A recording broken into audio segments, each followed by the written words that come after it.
Guys, একে তো আমরা থাকি মেসে মেসে প্রত্যেক দিন এক এক ধরনের অদ্ভুত এবং উদ্ভট খাবার খেতে হয়। কিন্তু হঠাৎ যদি সেই জায়গায় দেখো তোমার পছন্দের খাবার, তাও আবার খিচুড়ি, গরুর মাংস, সালাড সহ, তখন আবার খুব সহজে এগুলো বিশ্বাস করা যায় না। তো যাই হোক গাইস, আসসালামু আলাইকুম, কেমন আছো তোমরা? আশা করি তোমরা অনেকেই ভালো আছো। তো বরাবরের মতো নতুন একটি ভিডিও নিয়ে চলে আসলাম।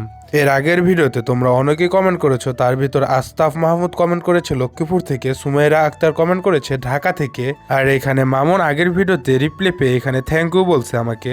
এর পাশাপাশি তোমরা আরো অনেকে কমেন্ট করেছিল, তো সবাইকে তো রিপ্লে দেওয়া সম্ভব না। তোমরা ভাইয়া এই ভিডিওতে কমেন্ট করো, আমি ইনশাল্লাহ পরের ভিডিওতে রিপ্লে দেবো। যাই হোক, এবার একটু খাবারের দিকে ফেরত আসা যাক। এখানে আমাদেরকে ঝরঝরা এবং একটা ভুনা খিচুড়ি দিয়েছিল খালা।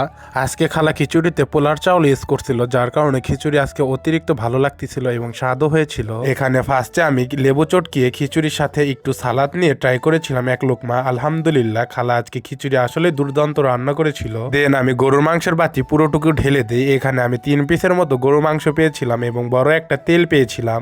এইখানে আমি মাংসগুলো আলাদা করে ফার্স্টে গরুর মাংসের আলু দিয়ে এক লোকমা ট্রাই করে দেখলাম গরুর মাংস খালা আসলে কেমন রান্না করেছিল।